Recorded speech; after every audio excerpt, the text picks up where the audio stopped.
Bonjour à tous. Aujourd'hui, je souhaitais aborder un sujet axé psychologie, force mentale, état d'esprit et même courage. Ce qui m'a inspiré ce sujet, c'est le nombre de vidéos, de commentaires sur le ton de la plainte, de la négativité, de la pleurniche, comme on le dit vulgairement. Cette action de pleurer excessivement et sans raison. Et cette plainte, cette pleurniche généralisée, concerne plusieurs sujets sur Internet. Insécurité, immigration incontrôlée, pression fiscale. Et ce que je vais critiquer dans cette vidéo, ce n'est pas le fond. Se plaindre d'une situation qui se dégrade est légitime. Ce que je vais critiquer ici, c'est la forme. La forme que prend cette pleurniche et cette négativité collective qu'on voit apparaître un peu partout sur les réseaux, inspirée et relayée par des vidéos de youtubeurs, d'influenceurs qui, sans relâche, martèlent la fin de l'Occident, l'effondrement et encouragent à la fuite vers des destinations jugées meilleures, l'Europe de l'Est, l'Asie du Sud-Est, certains pays d'Amérique latine. Et ce qui se passe, c'est que la critique, au départ légitime, est peu à peu en train de se transformer en fuite, en lâcheté, doublée d'un état d'esprit victimaire. Et un auditeur en particulier m'écrit la chose suivante. Que penses-tu de la situation qui se dégrade au Royaume-Uni et en Occident, d'une façon générale? Le youtubeur Aldostérone vient de quitter l'Angleterre. Et j'ai saisi l'opportunité, au travers de ce cas particulier, d'aborder cette question. Alors, je le précise, cette vidéo ne portera pas sur Aldostérone ni sur ses choix de vie. Il fait ce qu'il veut, il va où il veut. Et c'est une personne que je trouve au demeurant plutôt sympathique, même si je ne partage pas toutes ses idées. Et je sais que je partage une large audience avec Aldostérone. Beaucoup de mes auditeurs m'envoient des liens vers ses vidéos pour me demander ce que je pense. Et j'imagine que beaucoup vont lui envoyer cette vidéo. Donc je le salue s'il m'écoute. Mais petit disclaimer, si je ne parlerai pas d'Aldostérone en tant que personne, je vais utiliser les idées qu'il véhicule pour faire une critique plus large qui vous ouvrira peut-être une autre perspective sur la crise que vit actuellement l'Occident. Et je vais commencer mon analyse avec un commentaire très amusant que j'ai trouvé sous l'une des vidéos de la chaîne Aldostérone où il parle d'expatriation et voilà ce qu'écrit un auditeur. Et je vous mettrai le screenshot du commentaire à l'écran. Et voilà ce qu'il dit. Aldo en Algérie, décennie noire. Aldo en Angleterre, effondrement économique. Aldo en Croatie, tremblement de terre. Aldo à Dubaï, World War III, Troisième Guerre mondiale. Et c'était une façon un peu ironique de taquiner Aldostérone et de lui dire on a l'impression que partout où tu vas, c'est la merde. Et la question c'est, est-ce que c'est toi qui attires la merde ? Est-ce que t'as pas de chance et à chaque fois que t'arrives quelque part, il se passe quelque chose? Ou est-ce que c'est ta perception des choses? Parce que on va poser une question sérieuse et on y répondra plus tard dans ce podcast. Donc restez attentifs jusqu'à la fin. Lorsque partout où tu vas, c'est la merde. Dès que tu mets les pieds quelque part, t'as l'impression que ça va mal, que ça ne va pas ou que ça ne va pas assez bien. Il est peut-être temps de te poser une question. Est-ce que c'est pas toi le problème? Le monde entier ne peut pas être mauvais. Tous les pays ne peuvent pas être inappropriés. À un moment, si à chaque fois que tu mets les pieds dans un pays, tu considères que ce n'est pas assez bien pour toi, pose-toi des questions. Est-ce que le problème, ce n'est pas toi? Je laisse la question ouverte. Pour l'instant, et pour ceux qui ont suivi les péripéties d'Aldostérone, il a d'abord émigré d'Algérie vers la France, puis vers l'Angleterre, puis pendant le Covid, il est allé en Croatie pour fuir le confinement, quoique en Angleterre, le confinement, à mon humble avis, s'est beaucoup mieux passé qu'en France. Quand je discutais avec la famille, en Angleterre, on avait le droit de sortir, on avait le droit d'aller faire nos courses sans problème, sans signer une attestation comme c'était le cas en France. Donc il y avait un côté policier, dictateur, un peu moins marqué en Angleterre, pour ne pas dire inexistant. À part le côté confinement, donc travailler depuis chez soi, ne pas pouvoir aller au cinéma parce que c'était fermé, au théâtre, dans les musées, à part cette partie-là de la vie sociale à l'extérieur, tout le reste, On pouvait le faire en Angleterre, hein. On pouvait marcher, on pouvait sortir. Moi, tous les jours, j'allais faire une balade le long du canal. Donc, on n'a pas eu de problème d'attestation, de contrôle policier comme c'était le cas en France. Donc, lorsqu'on dit confinement en Angleterre, c'est relatif, quoi, hein. Mais bon, visiblement, Aldo l'a mal vécu et donc il est parti quelques mois en Croatie pour mieux vivre son confinement ou mieux vivre la crise Covid. Et plus récemment, il a fait une petite escale à Dubaï et il s'installe à l'île Maurice comme destination où il veut vivre pour les années à venir. Alors, tout ce que je dis n'a rien de confidentiel, hein, je ne dévoile rien. Aldo partage lui-même et ouvertement et très généreusement sur Internet toutes ces informations. Donc, tout ce que je dis est disponible sur YouTube, consultable et public. Et encore une fois, le but ici, ce n'est pas de parler d'aldostérone, hein. J'ai pas envie qu'il y ait des fans dans les commentaires qui viennent me dire « L'observateur, voilà, tu t'en prends maintenant à ma star, à mon idole ». Non, calmez-vous. Je me sers de cet exemple comme tremplin pour parler de quelque chose de beaucoup plus général.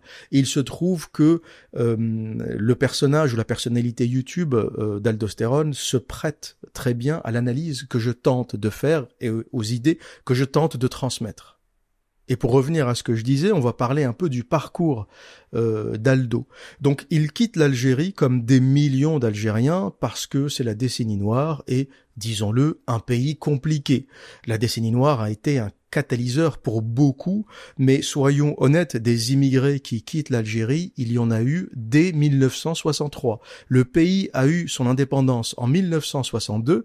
En 1963, il y a déjà des Algériens qui voulaient se barrer à peine un an après l'indépendance. Et en ce sens, l'Algérie a raté son indépendance. Et je vais ouvrir une petite parenthèse. Pourquoi chasser la France pour ensuite aller vivre et travailler en France par millions? Et beaucoup d'Algériens honnêtes vont accepter cette analyse et font cette analyse eux-mêmes. Pourquoi faire une guerre d'indépendance, des centaines de milliers de morts, une violence inouïe, des deux côtés d'ailleurs, autant côté français que côté algérien? Côté français, la violence culmine avec les massacres de Sétif et de Galma le 8 mai 45. La répression menée par l'armée française et les milices coloniales a fait plusieurs milliers de morts parmi les Algériens. Le bilan exact reste controversé et contesté, mais on estime le nombre de victimes à entre 8 000 et 45 000 morts en quelques jours, hein, pour vous donner l'ampleur du massacre. C'est pas quelques années, c'est quelques jours. Et les Algériens étaient sortis manifester le 8 mai 1945 pour réclamer l'indépendance et l'armée française a tiré sur la foule. Et à mon avis, c'est à ce moment-là que la France a perdu l'Algérie. Je pense que avant les événements du 8 mai 45, quelque chose était encore possible. Peut-être une Algérie autonome sous tutelle française, peut-être un département français indépendant avec plus d'autonomie. Quelque chose était encore possible. Mais après le massacre du 8 mai 45, je pense que la France a définitivement perdu l'Algérie. Tout ce qui s'est passé après, ce n'était que du bricolage qui mènerait ultimement à l'indépendance en 1962. Et côté algérien, la violence était tout aussi brutale, hein. Le FLN, c'était pas des enfants de cœur, les Félagas, c'était pas des enfants de cœur, les attentats, les massacres, les bombes dans les cafés à Alger qui ont tué des innocents, des meurtres de civils, des menaces de mort contre les pillés noirs. Et pour rappel, après l'indépendance de l'Algérie, 1 million d'Européens quittent le pays. 1 million. Donc la guerre d'Algérie, c'est une guerre sanglante des deux côtés. Les Français qui disent « on n'a rien fait » se trompent, et la France a du sang sur les mains, et le FLN ou les Algériens qui disent « on n'a rien fait » se trompent aussi. Le FLN, en tant que milice brutale, a aussi du sang sur les mains. Et d'une façon générale, il n'y a pas de guerre propre. Faut arrêter de rêver. Quand il y a une guerre en général, et encore plus une guerre civile, c'est-à-dire entre des citoyens qui vivent dans le même pays, il n'y a pas de guerre propre. Une guerre civile, c'est toujours une guerre sale et sanglante. Et les gens qui ont aujourd'hui un regard objectif sur la guerre d'Algérie sont capables de dire « on a fait du sale des deux côtés ». On a fait du sale des deux côtés. Mais dans quel sens je dis que l'Algérie a raté son indépendance? Eh bien, après une guerre sanglante qui a duré 7 ans, la France quitte l'Algérie. Résultat, des millions d'Algériens immigrent pour vivre et travailler en France. Alors que l'Algérie, c'était la France. Pourquoi renvoyer les Français et les Européens d'Algérie? Pourquoi devenir indépendants pour ensuite immigrer par millions dans le pays ou vers le pays des colons? Alors que l'Algérie, c'était la France. C'est-à-dire que la France aurait fait de l'Algérie une puissance méditerranéenne, une puissance régionale. Et peut-être aujourd'hui, on aurait des Français qui immigreraient pour travailler en Algérie, dans les hydrocarbures, dans l'agriculture, dans les domaines viticoles, l'huile d'olive et je ne sais quoi d'autre, de tout ce qu'aurait pu produire une Algérie française ou une Algérie autonome sous tutelle française. Je ne sais pas la forme qu'aurait pris cette gestion. Mais il faut dire que quand on regarde l'Algérie d'aujourd'hui, ça donne pas envie. Quand on regarde les bateaux de migrants qui se jettent à la mer pour espérer arriver en France, on se pose des questions. L'Algérie prend son indépendance en 1962 et en à peine 10 ans, ça devient un pays du tiers-monde. À peine 10 ans, même pas 10 ans après l'indépendance, en 1970, c'était devenu un pays du tiers-monde. Et à peine 30 ans après l'indépendance, ça devient un pays islamisé qui sombre dans la guerre civile, le djihad, pendant 10 ans. Les Algériens ont renvoyé l'armée française pour se retrouver avec les islamistes, les djihadistes du GIA. Résultat, une guerre qui dure 10 ans, 250 000 morts, une boucherie qu'on n'a jamais vue. Une violence terrible, des villages entiers égorgés, Bentala, Raïs, des familles massacrées, des familles égorgées, des femmes éventrées, des bébés crucifiés. Pour ceux qui ont regardé le documentaire de Canal+ sur la décennie noire en Algérie, atroce. Jamais, même l'armée française n'a jamais fait ça. Et beaucoup d'Algériens se sont dit, franchement, renvoyer l'armée française pour se retrouver avec les islamistes du GIA, on a peut-être perdu au change. Renvoyer la France pour se retrouver avec des barbus qui se baladent en couteau, en sabre, pour faire la loi dans les villages, on a peut-être perdu au change. Mais bon, on ne refait pas l'histoire, c'est ainsi, ce qui est fait est fait. Mais revenons à notre sujet, j'ai fait une digression un peu trop longue. Comme des millions d'Algériens, le jeune Aldo choisit la France. Puis, il part pour l'Angleterre, un choix judicieux d'ailleurs. Pour l'époque, l'Angleterre, il y a ne serait-ce qu'une dizaine d'années, était un pays beaucoup plus dynamique que la France. C'est un pays qui s'est très bien remis de la crise de 2008. Dès 2012, 13, 14, 2015, 2016, l'économie anglaise faisait des miracles. L'Angleterre avait même dépassé la France, était devenue la 5e économie du monde. Et même si la tendance s'inverse aujourd'hui, partir en Angleterre à l'époque était un choix judicieux. Mais petit à petit, et surtout pendant la période Covid, Aldo commence à se plaindre de l'Angleterre, et sa particularité, c'est qu'il se plaint toujours avec une petite note conspirationniste. Pourquoi pas, ça peut être un style. Mais on retrouve dans sa critique les fameux l'oligarchie veut nous enfermer, les manipulations de l'élite bancaire, d'autres théories du type on n'est jamais allé sur la Lune, et je trouve dommage qu'il se soit enfermé dans ce registre.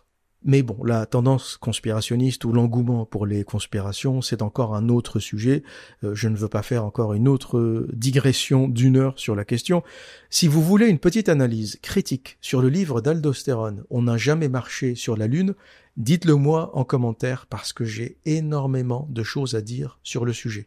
Le sujet des missions Apollo, c'est un sujet brûlant et je pense qu'un épisode sur la question serait très intéressant. Voilà. En tout cas, si ça vous intéresse, vous n'avez qu'à me le dire. Mais quoi qu'il en soit, pendant cette petite période Covid, pour fuir le confinement, Aldo part pour la Croatie. Et quelle fut ma surprise lorsqu'il fait une vidéo pour se plaindre des tremblements de terre en Croatie. Je me souviens de cette vidéo qui s'intitule « Je quitte la Croatie ». Aldo, si tu m'écoutes, t'aimes bien les titres avec « Je quitte ». je quitte l'Angleterre, je quitte la Croatie, comme si quitter réglait tous les problèmes.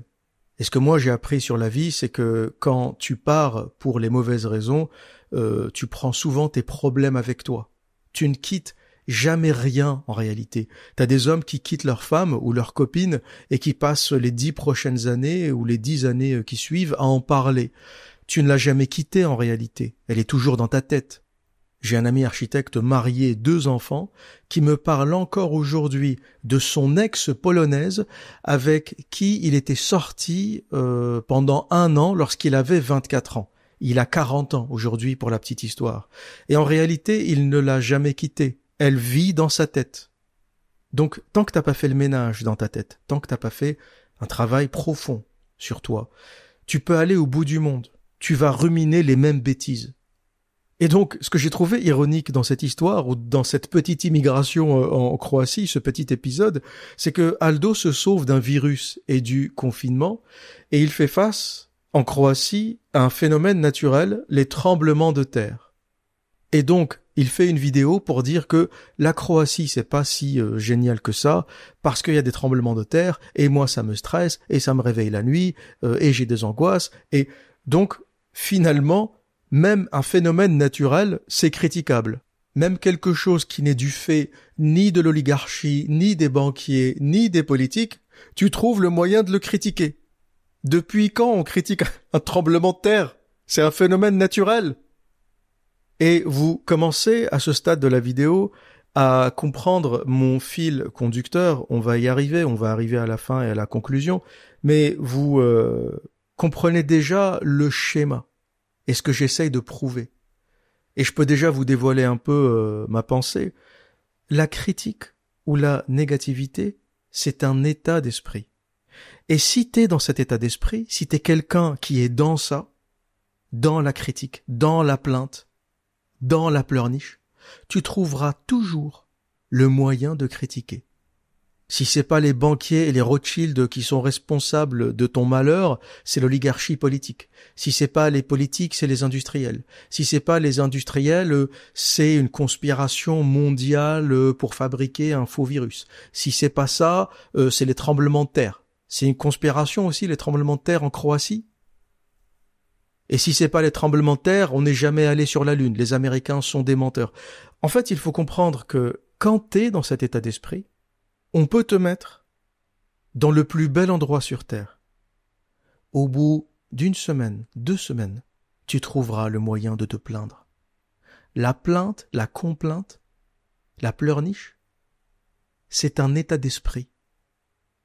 Donc Aldo quitte la Croatie, il retourne en Angleterre. Plus récemment, il quitte de nouveau le pays. Et il fait une petite escale à Dubaï.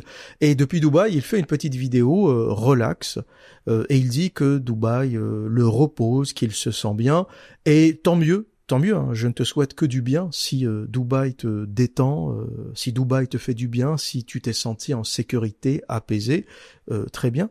Mais c'est pas ça qui m'a choqué. J'ai visualisé cette courte vidéo où Aldo parle de Dubaï comme une destination agréable, mais ce qui m'a choqué, c'est que dans cette vidéo, il est assis sur un banc à la marina et il écoute un appel à la prière, la petite musique Allahu Akbar, et Aldo est presque ému par la voix du muezzin. Il est presque ému par le son de l'appel à la prière et il est presque rassuré par cet appel à la prière. Et je me suis dit, comment lui qui a tant critiqué l'islam, vous savez qu'il a une autre chaîne Islam Lab où il fait des critiques brillantes, hein. C'est quelqu'un d'intelligent, de doué, de très pointu dans ses analyses, donc je ne critique pas du tout ce côté, je critique plutôt l'incohérence. Et là, Aldo, si tu m'écoutes, je sais que tu vas m'écouter, on va t'envoyer cette vidéo, je ne peux pas laisser passer ça. Dans cette vidéo, tu nous vends Dubaï comme un modèle, et tu parles d'islam modéré. Je veux dire, comment tu vas vivre, comment tu vas gérer, ça c'est ce que j'appelle, c'est l'appel anti-wokiste. C'est l'appel anti-wokiste. Il y a 5 fois par jour l'appel à la prière.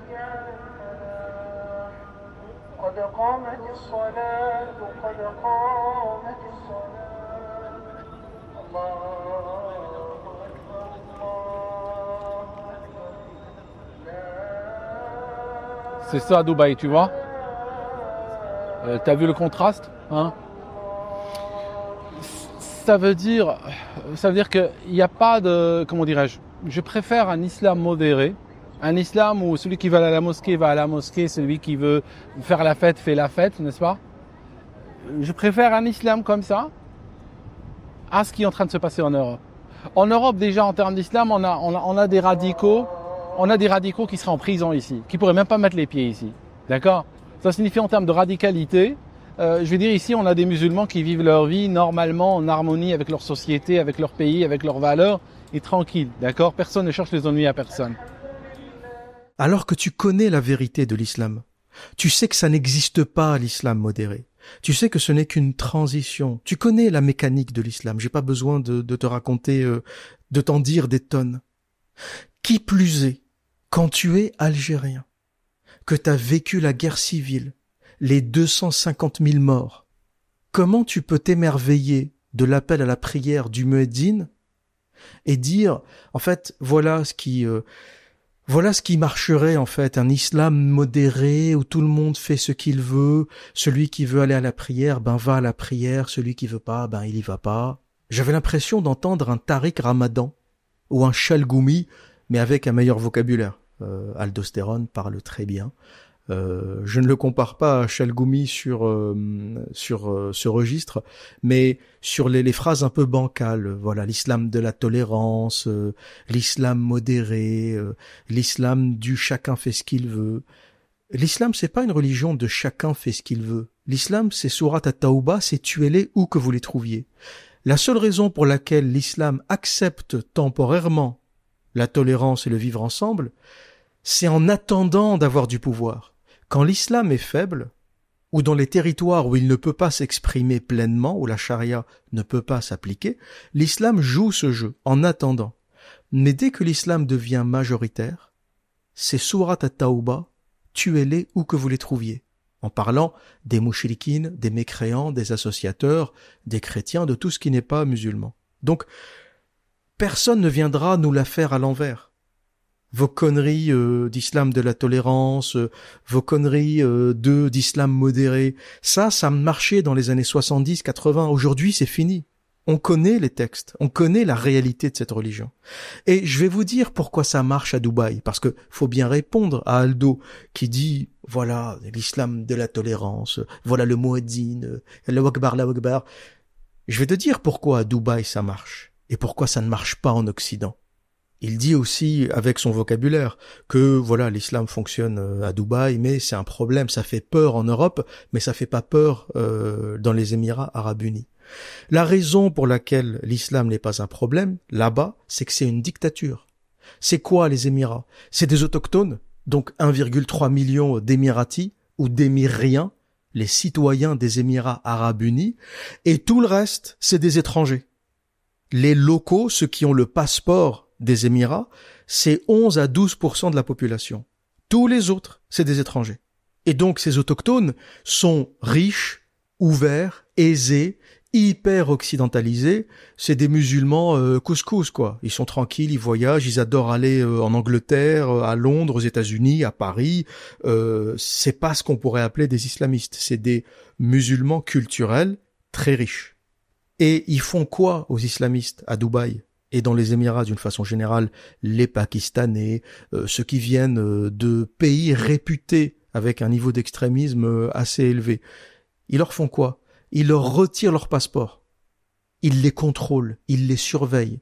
Le premier Pakistanais qui fait une prêche dans la rue, ou qui fait la prière dans la rue, ou qui commence à faire le con avec la religion et l'extrémisme, ils le mettent dans un avion, ils le dégagent. Ils savent que la paix de Dubaï passe par la maîtrise de l'islam.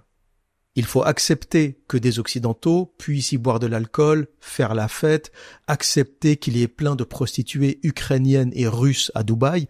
Il faut accepter plein de choses qui ne sont pas dans l'islam et qui ne sont pas dans la charia. Il faut accepter qu'il y ait du porc dans les supermarchés. À Dubaï, tu vas acheter du jambon, il y a tout ce que tu veux, y compris de l'ibérico espagnol, tout ce que tu veux.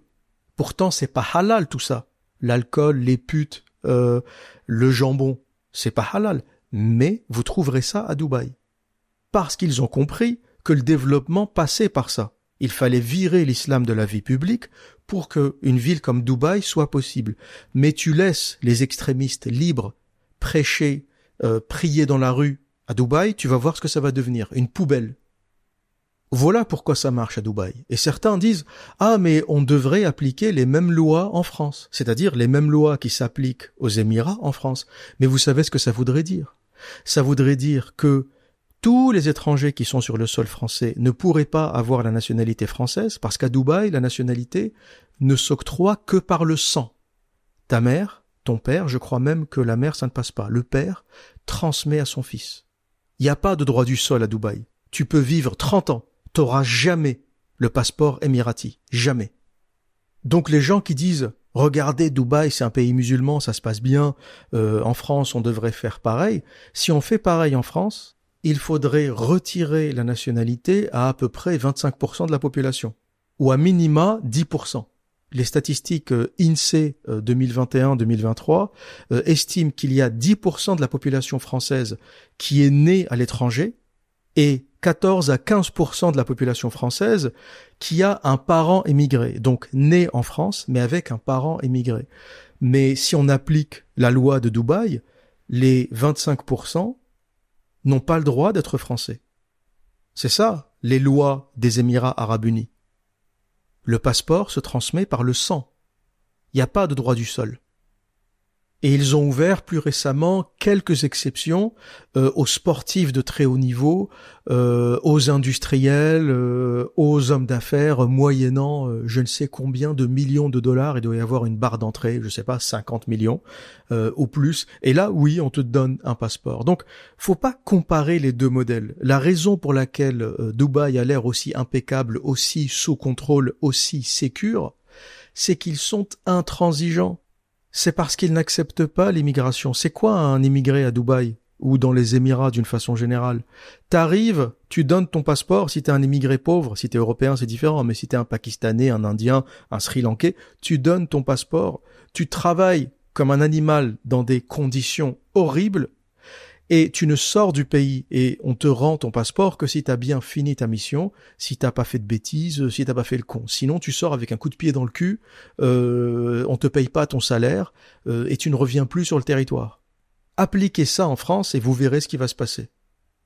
Si on appliquait demain la loi des Émirats arabes unis en France, il faudrait remettre en question les passeports de 25% de la population.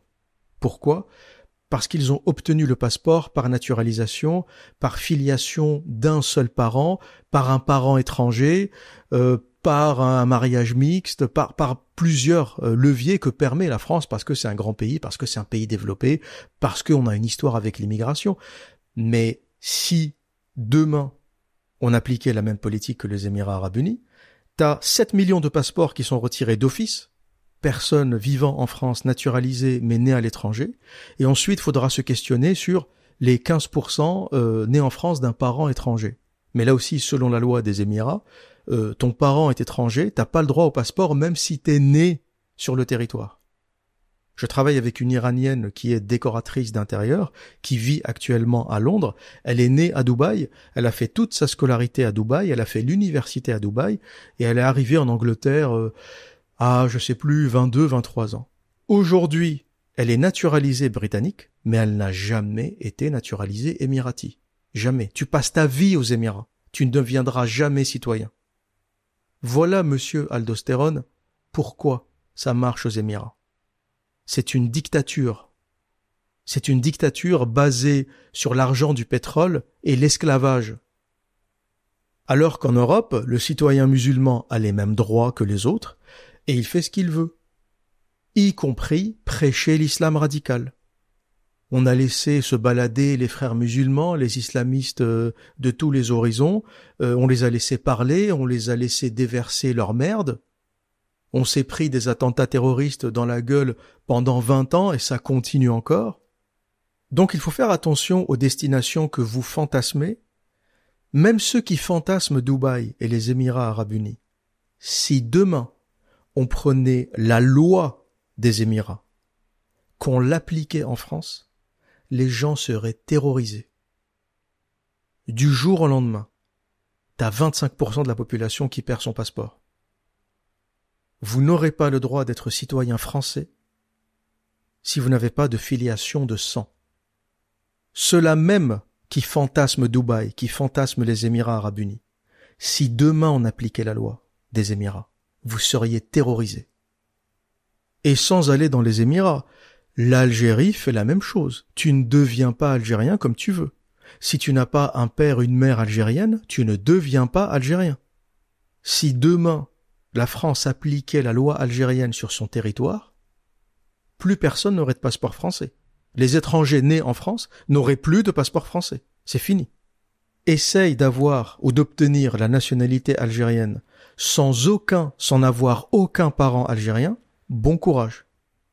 Et pour conclure, ne fantasmez pas des pays et des législations que vous ne connaissez pas.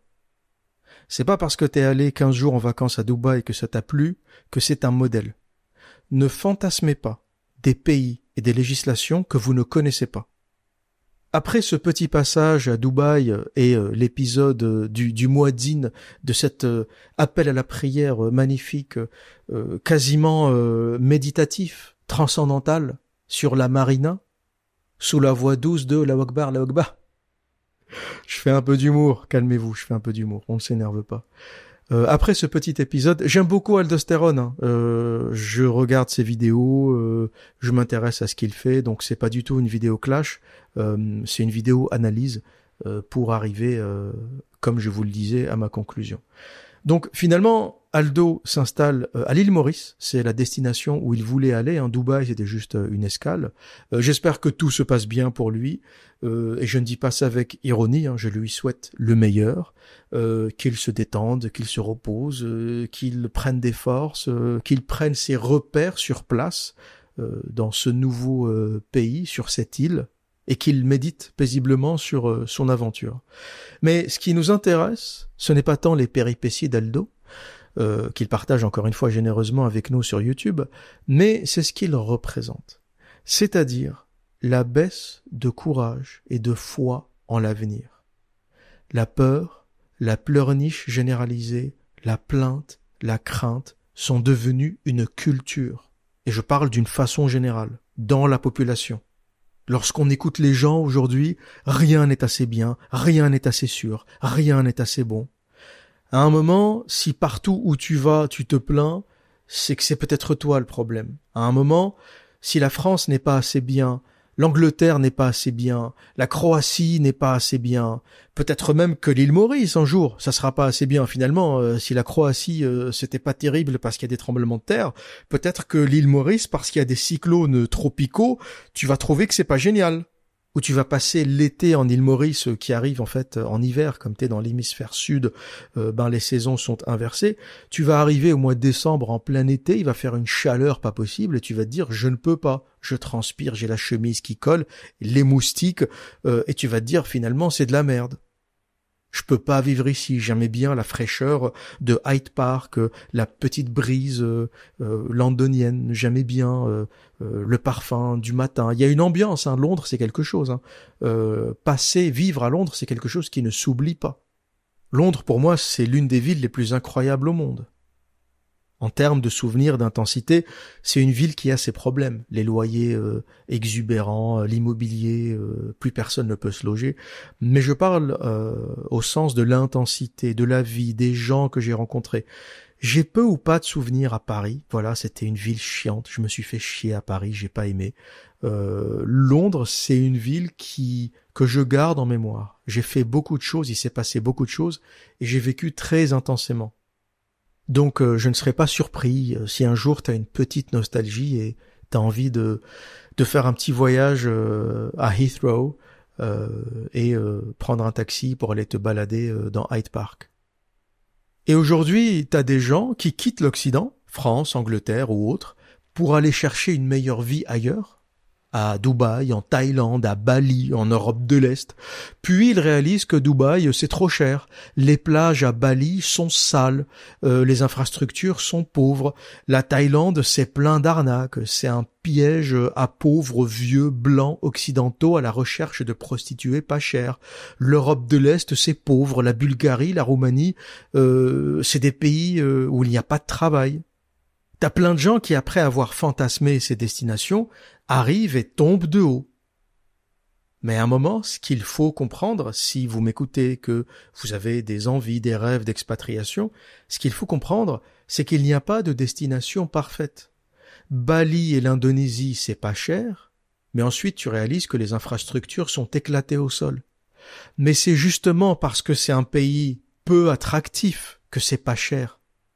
C'est justement parce que c'est un pays où les égouts se déversent dans la mer. Moi, j'ai nagé une fois sur une plage à Bali, je ne suis plus jamais retourné dans l'eau. Ça puait les égouts. Ça puait la merde. Parce qu'ils n'ont pas de traitement d'égouts sophistiqué, la population a explosé avec le tourisme, et t'as des égouts ouverts qui se déversent dans la mer. Tu te balades sur la plage, t'as des pots de yaourt, des ficelles, des chaussures, il y a des chiens partout, ça aussi j'en pouvais plus, les chiens, t'avais des chiens partout sur la plage. Et tu comprends pourquoi c'est pas cher. C'est une destination, à part les vacances et à part la hype, c'est éclaté au sol. Tu passes 3 mois à Bali, tu deviens fou. Tu pètes un câble. Il n'y a pas de trottoir, tu peux même pas marcher. Les gens sont agréables, la population est agréable, la sécurité, rien à dire, mais c'est trop sous-développé. Quant à l'habitude des infrastructures, des grands trottoirs, quant à l'habitude de la ville occidentale, Bali, c'est pas possible. Les pays pas chers sont pas chers pour une raison. L'Europe de l'Est, la Bulgarie, la Roumanie, c'est pas cher parce que c'est éclaté au sol. Jamais je ne vivrai en Roumanie, jamais je ne vivrai en Bulgarie. J'ai rien contre les Bulgares et les Roumains, mais c'est trop pauvre pour moi. Et pour beaucoup de gens d'ailleurs, quand je dis moi, je m'identifie à beaucoup de gens. Vous ne le savez pas peut-être, mais si vous êtes parisien, londonien, milanais, berlinois, vous êtes plus riche que 99% de la planète. On n'est pas au courant. On a une richesse qui ne se voit pas. Les trottoirs propres, c'est une richesse. Les trottoirs entretenus, c'est une richesse. À Bali, il n'y a pas de trottoir. Tu marches sur la route et t'espères qu'un scooter ne te touche pas ou qu'une voiture ne te rentre pas dedans. Après, il n'y a pas trop de voitures, c'est surtout des scooters. Ne pas sentir l'odeur des égouts de la mer de tous les jours, c'est un luxe, c'est une richesse. On a oublié ça en Occident parce qu'on s'est habitué à avoir du tout à l'égout, des égouts gérés, entretenus. Mais t'as des pays où il n'y a pas d'égout qui fonctionne. Au Brésil, tu peux pas jeter de papier toilette dans les toilettes. Tu dois les mettre dans une poubelle à côté. Je trouve ça dégueulasse parce que le système d'égout à Rio ne supporte pas, n'est pas dimensionné pour le papier toilette. Donc, au Brésil, les gens s'essuient le cul et ils mettent le papier toilette plein de merde dans la poubelle à côté. J'ai trouvé ça dégueulasse. Mon premier jour à Rio, j'ai vu une affiche qui me demandait de mettre le papier toilette dans la poubelle à côté. J'ai trouvé ça dégueulasse. Voilà pourquoi c'est des pays pas chers. C'est des pays pauvres. C'est des pays sous-développés. Pour moi, il est hors de question de vivre dans ces pays-là. Et je vais vous raconter une petite anecdote au sujet de la Roumanie. Un youtubeur a fini par le reconnaître. A fini par reconnaître que c'était un pays de merde. Ce youtubeur, vous êtes beaucoup à le connaître. Conversano. Daniel Conversano, je le salue s'il m'écoute. Après avoir fait l'éloge de la Roumanie et de l'expatriation à l'Est, il rentre en France pour soigner un cancer. Au passage, je lui souhaite un très bon rétablissement. Je ne souhaite pas un cancer même à mon pire ennemi. Mais à un moment, quand tu quittes la France, tu la quittes. Tu ne peux pas partir, passer ton temps à pisser sur la France, ne plus payer d'impôts en France, faire l'éloge de la Roumanie et de l'Europe de l'Est comme un endroit génial, et au moindre pépin, au moindre petit bobo, tu rentres en courant. Tu sors ta carte vitale que t'as gardée, Parce que la France, finalement, c'est pas si mal que ça.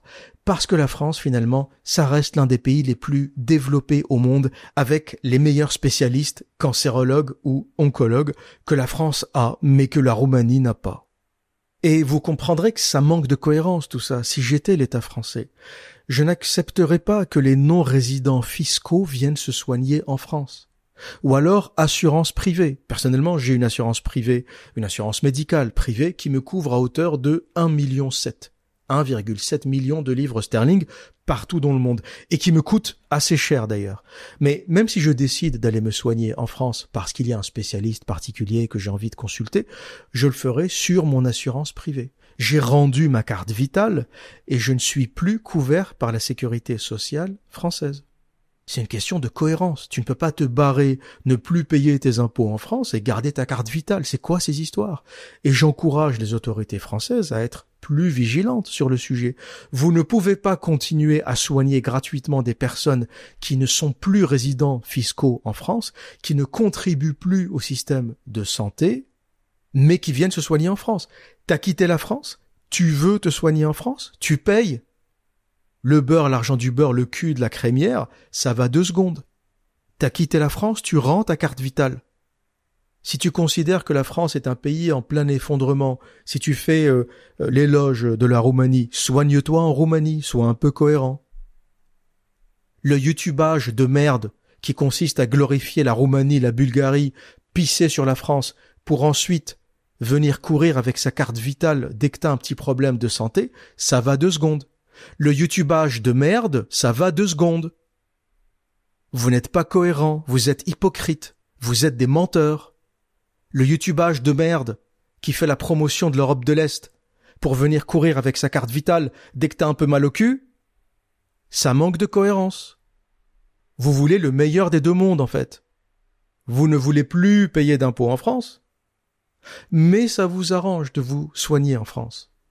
Tu te plains des impôts, de la charge fiscale en France, à juste titre. Mais à ce moment-là, quand tu pars, deviens un vrai libéral. Paye-toi une assurance privée, ne fais pas le radin. Ça coûte cher. 250, 300, peut-être même 400 € par mois si tu prends une assurance qui te couvre partout aux États-Unis avec des montants qui peuvent couvrir jusqu'à 2 millions de soins, etc. 2 millions d'euros en soins ou 2 millions de dollars. Ça coûte cher. Mais sois cohérent. Tu veux être un libéral? Sois vraiment libéral.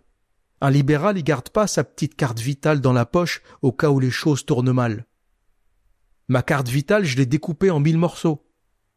Si j'ai un pépin, je peux choisir le meilleur hôpital, la meilleure clinique, je me soigne et je paye. Et j'ai une assurance pour ça. Soyez cohérents, bon sang de bon sang.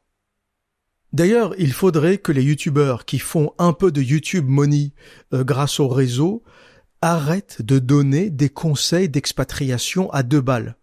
Ce n'est pas parce que t'as fait 1000 balles par mois sur YouTube que t'es allé vivre en Thaïlande ou je ne sais où dans un coin pas cher où tu baises des putes qui ont la gonorrhée pour 20 $, que t'as une légitimité pour conseiller la terre entière. Là, je distribue des baffes, je vise un youtubeur en particulier sans le nommer mais il se reconnaîtra. Lui, son créneau, c'est venez en Thaïlande, il y a des putes à 20 $ la passe. Comme projet de vie, j'ai vu mieux. Comme projet de vie, comme projet de maturité, quitter la France, ou l'Angleterre, ou le Canada, ou un pays développé, pour aller baiser des putes qui vont te refiler la gonorrhée pour 20 $, j'ai vu mieux.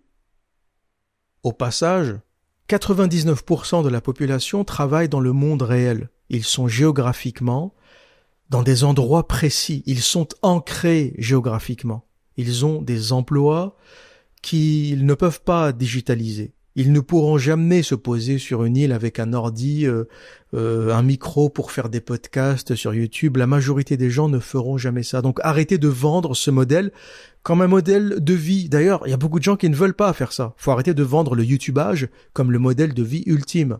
Il y a des gens qui aiment ça, qui adorent ça, qui aimeraient le faire. Mais il y a des gens pour qui ça ne marche pas. Et c'est pas parce que toi, t'as fait un peu de YouTube money, 1000 ou 2000 € par mois que t'arrives à monétiser comme ça, que t'as réussi à aller vivre dans un pays pas cher, où tu payes ton loyer 300 €, que t'es légitime pour donner des conseils sur YouTube. C'est pathétique et j'en vois trop. J'en vois beaucoup trop, ça me donne la gerbe. Des mecs qui t'expliquent comment vivre de l'immobilier en Thaïlande, des menteurs qui te disent « Moi, j'ai acheté 95 appartements en Thaïlande. » T'as acheté de la merde. Vous êtes des menteurs. T'as 95 appartements? Tout ça pour me mettre un lien, acheter ma formation. Vous aussi, vous pouvez acheter 95 appartements en Thaïlande. Ferme ta gueule. Ça marchait en 2012. Ces arnaques à la con. Vous n'avez pas honte? Ras le cul du youtubage de merde. Vous n'avez pas de crédibilité, fermez-la. Vous inventez une vie pour vendre des formations en immobilier, fermez-la. Et dernière chose importante à rappeler, les pays d'Occident, France, Angleterre, Allemagne, Canada, États-Unis, Belgique, Suisse, malgré leurs problèmes économiques, migratoires, sécuritaires, malgré ces problèmes, ils éclatent tous les autres pays du monde. L'Occident éclate tout le monde. C'est le modèle dont tout le monde rêve, même s'ils ne le disent pas. Moi, personnellement, je ne vais vivre ni à Bali, ni en Thaïlande, ni à Dubaï. Il n'y a rien de mieux que l'Occident. Et les pays qui se développent sur le modèle occidental, ce qu'on appelle développement, le vrai terme en fait, c'est occidentalisation. La Corée du Sud, c'est quoi? C'est même pire qu'une occidentalisation, ou même plus qu'une occidentalisation. C'est une américanisation. La Corée du Sud, aujourd'hui, c'est une petite Amérique. Ce qu'on appelle développement, c'est occidentalisation. C'est la qualité de l'Occident qui débarque en Chine, au Vietnam, en Thaïlande. C'est le niveau qualitatif de l'Occident qui débarque. Le niveau des hôpitaux, le niveau des dentistes, le niveau des soins, le niveau de l'architecture, le niveau de l'urbanisme. C'est tout le savoir-faire occidental qui débarque dans ces pays. Voilà comment ils se développent. Ils ne se développent pas sur un modèle local. Ils ne se développent pas sur un savoir local. Ils se développent sur un savoir occidental. Et on a un peu parlé de Dubaï. Parlons de Dubaï. Les gens vendent Dubaï comme un miracle du Moyen-Orient. Un développement d'une culture, d'un pays du Moyen-Orient. Mais sur quel modèle se développe Dubaï? Les ingénieurs qui ont construit Dubaï, les architectes, ils viennent d'où? Ils viennent de Dubaï? Ils viennent de Palestine? Ils viennent d'Arabie Saoudite? Ils viennent du Qatar? Ils viennent d'où? Le métro de Dubaï, il est construit par qui? Qui construit le métro de Dubaï? Les Dubaïotes? Je sais pas comment on appelle les habitants de Dubaï, les Dubaïotes, j'imagine. Qui a construit le métro de Dubaï? C'est Mitsubishi. C'est un consortium international dirigé par Mitsubishi. C'est les Japonais qui ont construit le métro de Dubaï. Qui a construit le Burj Khalifa, le gratte-ciel emblématique de Dubaï? C'est un architecte arabe? Un ingénieur arabe? Quelqu'un de la région? C'est Adrian Smith qui construit le Burj Khalifa. Un architecte américain. Cabinet Skidmore Owings. L'ingénieur du Burj Khalifa, c'était qui? C'était un local? Un mec en djellaba, en turban, qui a construit, ou l'ingénieur qui a calculé, qui a fait les calculs pour le Burj Khalifa? C'est William Baker, un autre Américain. L'entreprise de BTP, l'entreprise de construction du Burj Khalifa, c'était qui? C'était une entreprise locale? Une entreprise arabe? Des Émirats arabes unis, d'Arabie saoudite, du Qatar? Je vous laisse 3 secondes pour réfléchir. 1, 2, 3. C'est Samsung, l'entreprise de construction, Corée du Sud. Donc Dubaï, que beaucoup vendent comme un modèle du développement du Moyen-Orient, c'est un métro construit par des Japonais, un gratte-ciel construit par des Américains et des Coréens du Sud. De quel développement vous parlez? À quel moment il y a un local, un habitant local, un arabe qui construit? À quel moment? Dubaï, c'est l'exportation du modèle occidental, le modèle dont tout le monde rêve. Vous demandez à un Pakistanais de quoi il rêve, il va vous dire « je rêve d'Angleterre, je rêve d'Amérique ». Vous demandez à un Maghrébin, un Algérien, un Marocain, un Tunisien « de quoi tu rêves ?» Il va te dire « je rêve de France, d'Angleterre, d'Allemagne, j'ai envie de me casser ». Quand vous demandez à qui que ce soit, dans le tiers-monde, à quoi tu rêves, s'il te répond honnêtement, ils rêvent d'immigrer dans un pays occidental. Tout le monde crache sur l'Occident, mais tout le monde rêve d'Occident. Donc, arrêtons l'hypocrisie. Ça suffit le bashing, les insultes, les critiques. En dehors de l'Occident, États-Unis, Europe de l'Ouest, et j'ajouterai Japon, Corée du Sud, en dehors de l'Occident, il n'y a rien. Il n'y a rien. Même la Chine, j'entends déjà les claviers tapoter, tac, tac, tac, tac. L'observateur, t'as oublié la Chine. La Chine, c'est quoi? La Chine, c'est approprier le modèle capitaliste américain, britannique et américain. Les Britanniques ont laissé Hong Kong. La Chine n'a pas touché à 1 millimètre de Hong Kong. Quand je dis 1 millimètre, c'est une image, c'est métaphorique. C'est-à-dire que le système financier hongkongais est comme l'ont laissé les Britanniques. Les Chinois n'ont pas touché 1 gramme, rien. Pourquoi? Parce qu'il n'y a rien au-dessus du système financier britannique. Les Britanniques ont inventé la finance, t'as rien à leur apprendre. C'est pas un Chinois qui va apprendre à un Britannique ou un Américain la finance. Les Anglo-Saxons savatent, défoncent la terre entière en finance. Donc, quand le Chinois veut apprendre la finance, il s'assoit, il écoute un Américain parler ou un Britannique et il prend des notes. Et la différence entre les Chinois et le reste du monde, c'est qu'ils ne sont pas arrogants. Le Chinois, il accepte de s'asseoir et de prendre des notes. Et il copie même. Donc les Chinois ont gardé la plateforme financière que représente Hong Kong, et c'est un levier formidable, incroyable pour le capitalisme chinois, et pour tout le reste, ils s'inspirent des technologies occidentales. Les téléphones chinois, c'est quoi? C'est une pâle copie d'Apple. Qui invente le clavier tactile? Qui invente le smartphone? C'est Apple. Le Chinois ou les Chinois sur cette technologie n'ont jamais rien inventé. Ils ne font que ce qu'a fait Apple avec 10 ans de retard. Le monde entier est en train de se forger, de se construire sur le modèle occidental. L'Occident ne disparaît pas, l'Occident est en train de devenir le monde. L'Occident étant le modèle supérieur, celui qui génère le plus de richesses, celui qui crée le plus de richesses, de technologie, de savoir, de connaissances, c'est le modèle supérieur que tout le monde a accepté, sauf les hypocrites. T'as beaucoup de gens qui vont te dire non, l'Occident est en déclin. Tu lui dis t'es où? T'écris ton message depuis où là? Tac tac tac, t'écris là, t'es tout excité, mais t'écris depuis où? Ah, il va te dire depuis la France, depuis l'Angleterre, depuis les États-Unis. Oui, je suis expatrié. Ah oui, d'accord. Tu vis pas en Afrique ou en Afrique du Nord. Ok, tu tapotes depuis l'Occident. Ton clavier c'est quoi? Ton écran c'est quoi? Ton ordinateur, ta carte graphique, Nvidia c'est quoi? C'est pakistanais Nvidia?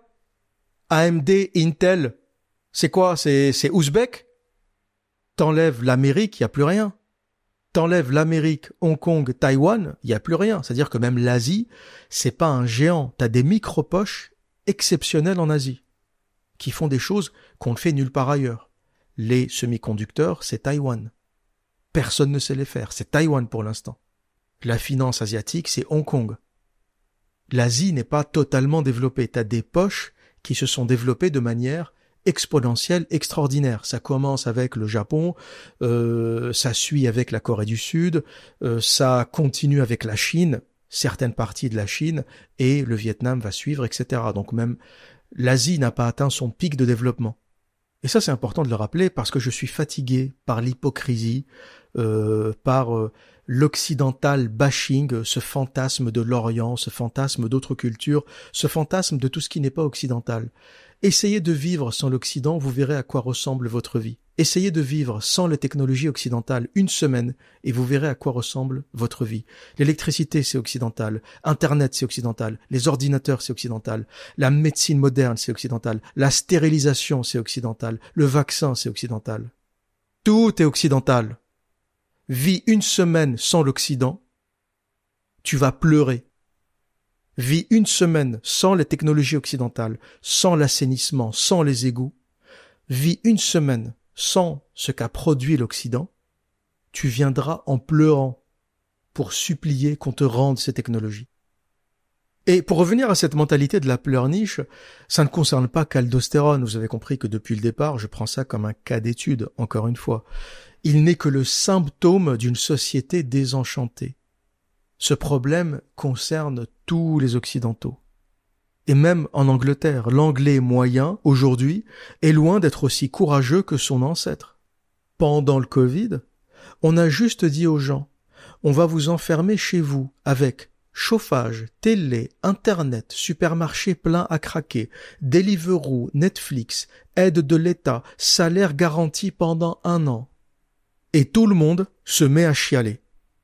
Pendant la Deuxième Guerre mondiale, Churchill dit « Je n'ai rien à offrir que du sang, de la peine, des larmes et de la sueur. » T'as tous les jeunes pilotes de la Royal Air Force qui sautent dans leurs avions et qui défoncent l'aviation nazie.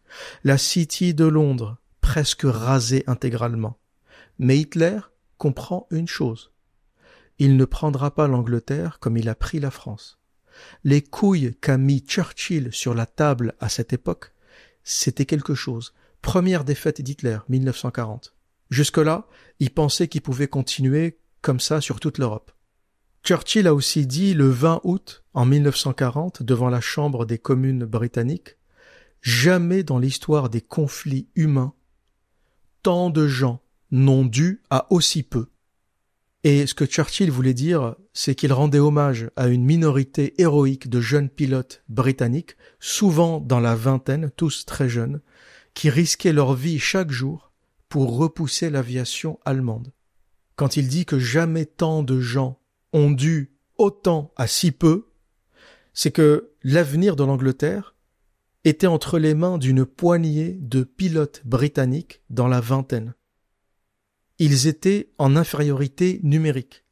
Ils avaient moins d'avions que les Allemands. Ils les ont défoncés. Et ils ont changé le cours de l'histoire. Si l'aviation allemande avait battu les Britanniques et si l'Angleterre s'était rendue, je ne sais pas quelle tournure aurait pris cette guerre. Et aujourd'hui, t'as des gens assis sur leur fauteuil bien confortable, à manger, à péter, à regarder des Netflix, à commander des Deliveroo, et qui chialent parce que c'est l'effondrement de l'Occident, qui chialent. Donc à un moment, il faut se poser les bonnes questions. Le monde va-t-il vraiment plus mal ? Ou sommes-nous de plus en plus fragiles, de plus en plus gros, de plus en plus obèses ? Ce même surpoids d'ailleurs qui augmente la quantité d'estrogène dans le corps, qui rend les hommes plus sensibles, plus émotifs, qui transforme l'homme occidental en pleureuse à la moindre difficulté. Faut savoir que les tissus adipeux, la graisse corporelle, contient une enzyme appelée aromatase, qui transforme la testostérone, donc l'hormone masculine, en estrogène, hormone féminine. Nous ne vivons pas le 10e des difficultés qu'ont vécues nos ancêtres, et on se plaint, on pleurniche 10 fois plus. Je n'imagine même pas vivre ne serait-ce que la misère qu'a vécue mon propre grand-père. Quand j'étais gamin, j'avais 5 ans, 6 ans, il me racontait souvent des histoires du passé, et il me disait qu'il rêvait de viande. Il me dit le soir, je rêvais de viande. Pourquoi ? Parce qu'il en mangeait peu. Et il me dit que ses meilleurs souvenirs d'enfance, c'est quand son père, donc mon arrière-grand-père, ramenait de la viande à la maison. C'était la fête. C'était rare de manger de la viande. Mon grand-père venait d'une famille particulièrement pauvre. Mais cette misère aujourd'hui, c'est une misère que personne ne connaît. Personne dans notre génération ne manque autant. Ça n'existe plus, ça. Qui aujourd'hui est dans la misère jusqu'à rêver de viande la nuit? C'est à peu près accessible à tout le monde. Le monde a atteint une abondance alimentaire jamais vue dans l'histoire de l'humanité. C'est exceptionnel ce qu'on est en train de vivre. Les niveaux de productivité, de richesse, c'est exceptionnel. N'importe quelle personne aujourd'hui, même au SMIC avec un petit salaire, mange mieux que n'importe quel roi de France. T'as tout ce que tu veux, des fruits de toutes les saisons, de toutes les couleurs, tout ce que tu veux comme viande, comme boisson. Quel roi de France avait accès à autant de richesses et de possibilités? Les gens étaient limités par ce qu'ils avaient, à côté. Ils pouvaient importer sur de petites distances, mais il n'y avait pas de congélation, de réfrigération. Il n'était pas possible de garder des choses, de les transporter sur des centaines de kilomètres. Le moindre citoyen aujourd'hui a plus de diversité ou a accès à plus de richesse et de diversité alimentaire que n'importe quel roi de France. Jamais le monde n'a été aussi riche. et t'as des pleureuses qui te disent « c'était mieux avant, l'Occident s'effondre ». Ah bon? C'était mieux avant quand? Quand un soldat allemand enculait ta grand-mère? C'était mieux? Quand le réacteur de Tchernobyl a explosé, c'était mieux? Tu préfères pas les technologies nucléaires qu'on a aujourd'hui? Quasi le niveau zéro de risque. Plus jamais une chose pareille arrivera, plus jamais. Les réacteurs de dernière génération, en comparaison avec le réacteur de Tchernobyl, ça n'a rien à voir. C'est à des années-lumière de technologie. Donc c'était mieux avant quand? Quand nos ancêtres vivaient des famines à répétition? Il n'y a pas de point dans l'histoire où c'était mieux avant. Il n'y a pas. L'histoire, c'est le chaos, c'est la guerre, c'est les massacres. On parle aujourd'hui des problèmes migratoires. Oui, c'est un problème. On parle aujourd'hui d'une migration hors de contrôle, d'une violence, des agressions dans la rue. Oui, c'est un problème. Mais on va dire que l'Europe n'a pas attendu l'immigration pour se foutre sur la gueule. Aujourd'hui, on a des problèmes différents. On ne fait plus la guerre aux Allemands, on ne se fout plus sur la gueule, l'Europe est devenue un continent paisible où les États vivent en harmonie, où ils vivent en collaboration, où ils ont compris que travailler ensemble, devenir riches ensemble, c'était mieux que de se foutre sur la gueule. Les temps ont changé, les générations pensent différemment. On a d'autres problèmes, c'est vrai. Mais la pleurniche quotidienne qui consiste à dire que c'est la fin et qu'on est foutu, ça va 2 secondes. Ça fatigue tout le monde. Et se complaire dans cette pleurniche peut très vite devenir toxique. Tu vas commencer à pleurer tout le temps et n'importe quand pour n'importe quoi. Et même quand tu vas t'expatrier, tu trouveras d'autres problèmes dans d'autres pays. C'est quand même ironique. Dans l'exemple que j'ai pris, quelqu'un qui quitte l'Angleterre, qui arrive en Croatie, et qui commence à pleurnicher parce qu'il y a des tremblements de terre. Et finalement, quand t'es entraîné ou conditionné à pleurer, tu pleures quoi qu'il arrive. Si c'est pas les tremblements de terre, ça sera les tornades. La météo, la chaleur, les moustiques, le sous-développement, la pauvreté. Il fait trop chaud, il fait trop froid. Là où t'iras, tu trouveras un truc qui va pas. Le monde n'est pas parfait, c'est comme ça. On essaye de s'installer là où on se sent le mieux, là où on vit le mieux, là où on aime les gens, là où on se sent accepté, là où on considère que la vie est agréable. Mais ce qui est agréable pour toi ne sera pas agréable pour moi. Et ce qui l'est pour moi ne le sera peut-être pas pour toi. Les gens qui disent « je suis à Dubaï, je kiffe la vie, je suis en Indonésie, je suis à Bali, je kiffe la vie, je suis en Thaïlande, je kiffe la vie. Tant mieux pour vous, je suis très heureux que vous soyez heureux. Mais jamais je ne vivrai dans ces pays, jamais de la vie. Je kiffe beaucoup trop l'Occident. J'aime beaucoup trop l'Occident. Le confort de vie, la technologie, les médecins, les soins, les dentistes, les aéroports qui fonctionnent, les trains, J'aime trop l'Occident. Jamais je n'irai vivre dans un pays où il n'y a pas de trottoir. Jamais je n'irai vivre dans un pays où faut mettre le papier toilette dans une poubelle avec ta merde parce que le système d'égout n'est pas capable d'évacuer un bout de papier toilette biodégradable. Pour conclure, je dirais que au lieu de passer notre temps à pleurer sur ce qui ne va pas, il serait peut-être temps de nous interroger sur ce que nous sommes devenus. Le monde va-t-il vraiment plus mal? Ou sommes-nous devenus des pleureuses, obèses et passives, critiquant notre environnement sans rien apporter en retour? Voilà ce que j'avais à dire pour aujourd'hui. Et que dire d'autre? Eh bien, comme à mon habitude, prenez soin de vous et à très bientôt.